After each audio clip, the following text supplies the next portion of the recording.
Je prendrai les 3 pains complets. C'est que de la farine complète à l'intérieur. Donc je prendrai les 3 s'il vous plaît. Coucou, salam tout le monde, j'espère que vous allez bien, j'espère que vous passez une excellente journée. J'espère vraiment que tout va pour le mieux autour de vous. Nous ça va super, alhamdoulilah. Donc quand tout le monde est en bonne santé, tout ça c'est le principal vraiment. Alors écoutez, je vous retrouve aujourd'hui enfin dans une nouvelle vidéo. Je sais, je suis pas très présente ces derniers temps sur YouTube, mais sachez que vous me manquez énormément, donc c'est toujours un plaisir pour moi de filmer, de tourner voilà des vidéos, de les monter, de vous les partager. Mais voilà, il y a plein de petites choses à côté qu'il faut absolument faire et voilà. Alors sinon, donc nous ce matin avec Maria, on est allé prendre un petit déjeuner. Petit déjeuner pas très light, hein, vous pouvez le constater. J'ai craqué sur un millefeuille. Ouais, mais bon, moi c'est difficile. Vous savez, il y a le sucre, pour moi c'est une addiction. C'est une drogue, c'est très difficile de s'en détacher. J'y travaille, voilà, je suis en train de faire un travail énorme sur moi-même. Petit à petit, Inch'Allah, ça va le faire. Alors sinon, aujourd'hui, je vais vous partager une recette économique, facile, rapide. Donc c'est des croquettes de pommes de terre fourrées au fromage et d'autres qui seront au thon. C'est vraiment une superbe recette qui en général est très appréciée des grands et des petits. Ouais, vraiment, en tout cas, nous à la maison, même mes enfants en raffolent. Et voilà, accompagné d'une petite salade, ça passe hyper bien pour le déjeuner. Je vous partage également une recette d'un pain exceptionnel, un pain brioché excellent. Vous allez voir avec moi que c'est une recette très facile, très simple et on la retient assez facilement. Je vais vous dire pourquoi. Donc déjà j'ai fait voilà des petites portions individuelles. Vous savez que j'aime beaucoup faire ça. En fait quand je les mets au congélateur c'est plus simple en fait pour moi. Donc le matin voilà chacune de mes filles a sa petite galette, mon fils tout ça. Donc ça évite aussi qu'il y ait des petits morceaux de pain qui restent. Voilà donc j'en fais des tout petits et j'en ai fait une grande aussi. Voilà, donc pour la recette, hyper simple. Vous mettez 1 kg de farine blanche, vous prenez pas la tête à peser. Ensuite, vous mettez une cuillère à soupe de levure boulangère. Donc moi, j'ai mis la déshydratée. Ou sinon, vous mettez un cube de levure fraîche de 42 grammes. Vous savez, c'est les petits cubes là qui se vendent en grande surface. Ensuite, donc on a dit une cuillère à soupe de levure, une cuillère à soupe de sucre, une cuillère à soupe de sel, une cuillère à soupe de graines de pavot. Voilà, vous voyez les petites graines noires. Si vous n'avez pas ça, mettez de la graine de nigel, comme vous voulez, ou pas du tout. Ensuite, vous mettez un œuf à température ambiante. Vous ajoutez 700 g de liquide. Donc moi ici, ce pain-là, sa particularité, c'est qu'il est pétri uniquement avec du lait. Voilà, juste du lait. Donc j'en mets, moi précisément, 750 g. Parfois, je vais jusqu'à 780. Donc, un petit conseil, si vous n'êtes pas à l'aise avec les pâtes, vous avez un petit peu des difficultés à la manipuler, à la travailler, pour la mettre en boule quand elle est assez liquide, mettez uniquement 700 g. Ça suffira, vous inquiétez pas. Si en revanche, vous êtes très à l'aise, vous avez l'habitude de faire votre pâte, etc., votre pâte à pain et tout, vous pouvez aller jusqu'à 780 g. Alors, je parle en grammes parce que je sais que toutes les balances ne font pas millilitres, décilitres, centilitres, etc. C'est pour ça que je vous parle en grammes, comme ça, vous paniquez pas, vous pesez ça tranquillement. Vous mettez tout ça, vous pétrissez, donc soit à la main 2-3 minutes, voire un petit peu plus, si vous voulez vraiment avoir une très belle pâte bien homogène, bien lisse, ou au pétrin. Donc ça peut être une machine à pain, ça peut être un robot pétrin, ça peut être le Thermomix, que vous voulez. Voilà, tout ce qui peut vous aider, tout ce qui peut vous permettre de pétrir votre pâte, vous allez pouvoir l'utiliser pour cette recette. Alors, honnêtement, je ne fais quasiment plus de pâte à la main. Voilà, si on peut se faciliter la vie, préserver notre santé. Nous avons la chance d'avoir du matériel aujourd'hui qui va venir nous aider. Voilà, nos parents, nos grands-parents n'avaient pas cette chance-là. Et c'est pour ça qu'à à peine 50 ans, ils ont des problèmes au niveau des bras, ils ont de l'arthrose, des problèmes de dos, parce que voilà, ils n'avaient rien de tout ça. Nous aujourd'hui on est très chanceux, alhamdoulilah. Nous avons la chance d'avoir des aspirateurs, d'avoir voilà tout ce qui lessive, tout ce qui frotte. Nous avons la chance d'avoir des robots, des pétrins qui font beaucoup de choses pour nous. Donc alhamdoulilah. Voilà, petit aparté, mais bon, c'est bien aussi de se le rappeler, parce que oui, on est chanceux, faut se le dire, on est très chanceux. nous avons des machines à laver, etc. C'est vrai que voilà, eux n'avaient pas cette chance. Donc sinon, donc une fois que vous avez pétri votre pain, vous laissez lever. Une fois que ça a bien levé, vous les détaillez. Vous faites la taille que vous voulez. Donc vous avez vu, moi j'ai fait des petits et j'en ai fait une grande. Vous laissez lever. Une fois que ça a bien gonflé, vous venez badigeonner avec un jaune d'œuf et vous enfournez dans un four préchauffé à 220 degrés. Pour la durée, donc moi les petits, ça me prend à peu près 12 minutes. La grande va me prendre, on va dire, je dirais quasiment 15 minutes. Voilà, mais après vous vérifiez. Moi ce que je fais des fois, surtout en ce moment mon four, franchement je sais pas, mais il est plus aussi bien qu'avant. J'ai en fait un bout du joint qui s'est déchiré et je pense que la chaleur ne reste pas vraiment à l'intérieur. Du coup, il n'est plus aussi puissant qu'avant. Donc parfois, la cuisson est plus longue. Je l'ai remarqué. En tout cas, ce que vous pouvez faire, c'est venir vérifier. Vous levez juste un petit peu, vous prenez une spatule, vous levez votre pain, vous vérifiez en dessous. Si c'est doré et le dessus est doré, vous les sortez, tout simplement. Vous pouvez ouvrir le four, il n'y a aucun risque par rapport à vos pains. Ils ne risquent pas de s'aplatir ou quoi. Voilà tout pour le pain. Ensuite, ici, donc j'ai cuit mes pommes de terre à l'eau. Je les ai épluchées ensuite et je vais préparer le repas. Je vais faire des petites croquettes de pommes de terre fourrées au fromage. Je vais utiliser une panure et je vais les frire. Voilà, c'est super simple, c'est très bon, c'est économique. Et donc, je vous partage cette recette parce que dans mon retour de course, si vous ne l'avez pas vu, je vais vous mettre le petit i qui va s'afficher juste en haut, ici ou ici. J'avais acheté donc 2 filets de pommes de terre et vous me disiez justement si c'était possible, vous me demandiez si c'était possible que je vous partage des recettes à base de pommes de terre. Donc voilà, des petites recettes économiques, sympathiques, que tout le monde apprécie. Voilà, donc on va commencer. Alors j'ai écrasé ma pomme de terre, comme vous pouvez le voir, je l'ai séparée en deux parce que je vais faire une version au fromage. Et puis au dernier moment, je me suis dit que j'allais en faire aussi au thon. Donc j'ai préparé une boîte de thon également. Et concernant la consistance de la pomme de terre, moi je vous conseille de l'écraser à la fourchette pour avoir quelque chose d'assez qui se tient bien en fait. Parce que si vous l'écrasez, si vous la mixez au Thermomix ou bien dans un robot, elle va être beaucoup trop liquide et vos pommes de terre ne vont pas bien tenir à la cuisson. Quand vous allez les mettre dans l'huile, ça peut s'éclater, ça peut s'ouvrir. Donc moi ce que je recommande c'est vraiment voilà, à l'ancienne, à la fourchette. Et comme ça, voilà, je vous montre l'aspect. Regardez. Voilà, on a une pomme de terre qui se tient plutôt bien. Après, pour qu'elle puisse s'écraser facilement, faites-le quand ils sont encore chaudes. C'est plus facile parce que quand les pommes de terre refroidissent, ça peut être un peu plus compliqué. Alors sinon, ici, j'ai mis un petit peu de poivre noir. J'ai mis un œuf entier. J'ajoute le sel. Voilà. Après, je voulais mettre des herbes, persil, coriandre, mais j'en avais pas. Donc, ce que je vais faire, je vais en mettre des déshydratés. Je crois qu'il m'en reste un petit peu. Mais si vous avez des herbes fraîches, franchement, mettez-en. Ça apporte un goût, mais vraiment trop bien. Ici, j'ai préparé une poêle donc pour la friture. Et voilà tout. Ah, il est mal assis. Fais doucement, Jibril. T'as vu, depuis tout à l'heure, tu déposes...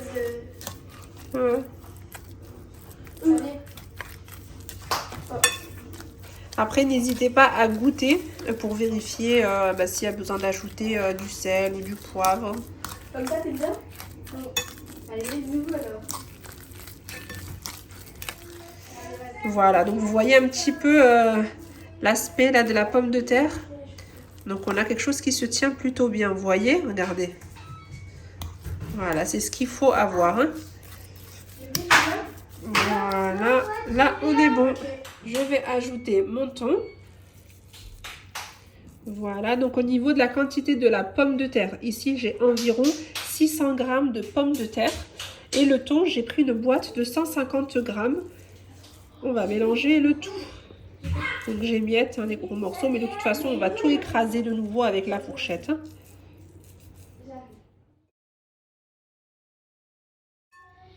Alors j'ai ajouté un tout petit peu de paprika pour relever un petit peu le goût. Et voilà, donc je vous montre l'aspect final. Voilà ce qu'on obtient. Je vais commencer à façonner mes petites galettes que je vais ensuite enrober de chapelure. Donc moi, la chapelure en général, hein, c'est je garde du pain. Waouh, t'es trop fort. Donc quand j'ai des restes de pain, je laisse durcir et ensuite je mixe. Alors on va commencer à faire les petites boulettes. Voilà, je vais les enrober dans la chapelure. Voilà ce qu'on obtient.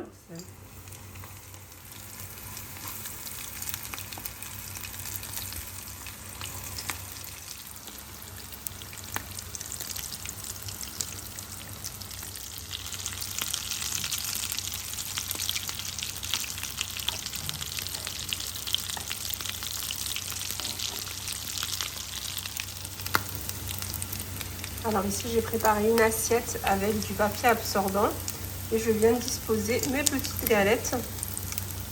Donc, âme sensible, s'abstenir. Si vous êtes au régime, fuyez la recette parce que ça absorbe pas mal d'huile. C'est pour ça que là, je mets du papier absorbant pour essayer en fait d'absorber un maximum d'huile. Et voilà, mais bon, c'est pas une recette que je recommande de faire souvent. C'est vraiment, voilà, de temps en temps, parfois on a besoin de manger du gras. Je sais pas vous, mais moi, je sais pas, des fois j'ai besoin de quelque chose qui soit gras, qui soit calorique. Donc soit gras, soit sucré, enfin je sais pas. Je pense qu'on est, on est beaucoup comme ça. Alors là, je vais finir avec le reste de ma pomme de terre. Et je vous retrouve tout à l'heure. Alors je poursuis avec la deuxième recette. Donc toujours pommes de terre, sel, poivre. Sauf que ici j'avais utilisé le jaune d'œuf pour remettre sur mon pain. Donc il me reste le blanc. Je vais pas mettre le jaune du coup, je vais juste mettre le blanc. Je ne veux pas casser un autre œuf. Et ici donc je cuis ma dernière petite galette. Voilà. Alors n'hésitez pas aussi. Donc moi c'est ce que je fais. Quand vous avez une grosse quantité de pommes de terre à frire, parfois ça peut, je vais vous montrer ce que ça va donner. Regardez, ça vous donnera des petits trucs noirs comme ça. Donc ce qu'il faut faire, c'est à mi-cuisson, au lieu de remettre de l'huile quand il n'y en a plus, vous prenez juste un sopalin, vous essuyez votre poêle, vous retirez toutes les petites choses noires qu'il pourrait y avoir. Et ensuite, vous remettez sur le feu, vous ajoutez votre huile et vous poursuivez la cuisson pour avoir de nouveau des galettes bien jolies. Voilà, sans les petits trucs noirs comme ça. Voilà, donc là c'est bon et je continue ici. Donc là, celle-ci, donc il n'y aura que du sel, du poivre et le blanc d'œuf. Et puis je vais les fourrer avec de la vache qui rit. Donc ça va être tout simple. Et j'en profite pour vous montrer aussi du coup le pain qui est cuit. Donc voici ma grande galette et ici nous avons les petits pains. Alors vous allez remarquer la différence de couleur. Donc moi les petits pains, je n'ai pas mis de jaune d'œuf dessus, j'en ai mis uniquement ici. Voilà, donc ça nous donne deux choses complètement différentes. Et comme je vous l'ai dit tout à l'heure en début de vidéo, mon four est en train de me lâcher. J'espère qu'il va rester encore un petit peu avec nous. Mais voilà, la cuisson n'est plus aussi jolie qu'avant. Avant, en fait, j'avais une coloration uniforme, alors que maintenant, pas du tout. Je vous montre par exemple là, hop, les collés. Vous voyez ici, donc c'est un peu blanc par rapport à là. Et franchement, j'aime pas trop. Parfois, je suis même obligée de retourner la plaque. Donc, ce qui était au fond du four, je le remets devant et voilà. C'est assez embêtant. Ouais, donc il faudrait peut-être que je commence par changer mon joint peut-être du four. Ça pourrait peut-être relancer une cuisson un peu plus uniforme. Donc à voir. Ouais, à voir. Donc sinon, voici les petits pains. Hop, c'est flou. C'est toujours flou. Voilà. Alors franchement, on a quelque chose de très moelleux. Mais vraiment, de toute façon, avec du lait en même temps. C'est en fait, c'est limite une brioche. Franchement, ça pour le matin. Juste un tout petit peu de confiture. C'est magnifique, magnifique. Donc celle-ci est encore chaude. Ouais, elle est encore chaude. Je vais attendre un petit peu. Et tout à l'heure, je vous montrerai les moelleux. Mais juste là, oups, c'est chaud. Juste là, regardez-moi ça. Mais vraiment, on dirait une brioche. Je vous jure, c'est... Je vous conseille vraiment de la tester, la recette. Vous allez voir, elle est magnifique. Bon, allez, je retourne à mes galettes. Donc, hop. J'étale un tout petit peu. Je prends un morceau de fromage comme ceci et je viens refermer. Vraiment, c'est un jeu d'enfant. Pour la taille, vous pouvez faire plus petit ou plus gros, c'est à vous de voir. Hop, j'enroule un peu et ensuite je mets dans ma chapelure. Voilà, et on va venir enrober. C'est super simple. Voilà, on enrobe bien. On pose là et on va aplatir légèrement. Et voilà. Alors voilà avec quoi j'ai accompagné mes petites galettes de pommes de terre. Eh bien, une petite salade, vraiment quelque chose de très simple. Et vu qu'en fait les galettes c'est assez bourratif, voilà, la pomme de terre c'est quand même assez costaud. Et puis en plus il y a l'huile de la friture. J'ai pas voulu accompagner ça de quelque chose qui soit très lourd. Donc voilà, une petite salade verte comme ça passe hyper bien. Voilà mes petits pains et la grande galette. Donc celle-ci je vais vous la couper. D'ailleurs les petits pains aussi. Mais voilà, je vais vous les couper, je vais vous montrer comment que c'est à l'intérieur. Alors, je voulais juste vous dire aussi, je ne sais pas si vous vous souvenez, dans une de mes vidéos précédentes, je vous parlais justement de cette fameuse recette. Donc, je l'ai filmée, ça fait quelques semaines déjà. Et voilà, je n'ai pas pu vous la partager plus tôt. Alors, je vous parlais de la vache qui rit que j'avais utilisée. Donc, moi, c'est la première fois que ça m'arrive. Je suis tombée sur un paquet. En fait, la vache qui rit, ils ne fond pas à la cuisson. Alors que c'est un fromage qui fond hyper bien habituellement. Donc, au contact de la chaleur, vous allez avoir ce fondant quand vous coupez votre croquette de pommes de terre. Mais là, regardez, j'ai quelque chose de compact. Donc, je sais pas. Dites-moi. Je sais que j'avais reçu, quand je vous avais parlé de ça, j'avais reçu quelques commentaires. Vous me disiez que ça vous était déjà arrivé. Donc, même au goût, j'ai senti que c'était différent. Ce n'était pas le goût de la vache qui rit qu'on avait l'habitude d'acheter. Voilà, donc n'hésitez pas à me donner votre retour, hein, encore une fois, sous cette vidéo. Je serais curieuse de savoir si ça vous est déjà arrivé. Alors, et maintenant, du coup, je vous montre ces petits pains. Je suis dedans. Voilà, franchement, très, très, très, très moelleux. Vraiment, rien à dire. On va faire la piqûre. Si. Alors, regardez-moi ça. Franchement, incroyable. Maintenant, je vais vous couper le grand pain. Donc, vous allez voir qu'il est très, très moelleux. C'est vraiment une éponge. Ça fait un petit peu pain brioché. Donc, c'est parfait pour le petit déjeuner. Mais moi, je le mange aussi avec un tagine. Tout ça, ça passe très, très bien aussi. Je vous mettrai le lien de la recette en barre de description. Vous allez voir que voilà, j'ai essayé vraiment de vous l'expliquer au mieux pour que ça soit vraiment très très simple, surtout pour les débutantes. Je sais que parfois, voilà, il y en a qui ont peur de se lancer dans la préparation du pain maison. Mais je vous jure que c'est voilà, c'est vraiment pas compliqué, il suffit de suivre les étapes. Et encore une fois, par rapport à la quantité d'eau, n'en mettez pas beaucoup au départ. Et petit à petit, vous pourrez augmenter votre quantité d'eau. Voilà, après, plus c'est léger, plus c'est liquide et meilleur c'est, plus il sera moelleux et aéré. Mais vous inquiétez pas, voilà, commencez. Si je vous dis 700 g d'eau, mettez-en 600, mettez-en 650, puis ensuite 680. Et vous allez voir, vous allez obtenir un pain excellent. Sur ce, il ne me reste plus qu'à vous dire à très bientôt dans une nouvelle vidéo, en espérant que celle-ci vous a plu. Si c'est le cas, n'hésitez pas à mettre un petit like à la vidéo en me laissant un petit commentaire, ça fait toujours plaisir de vous lire. Et je vous retrouve très bientôt dans une nouvelle vidéo, Inch'Allah. Bye bye.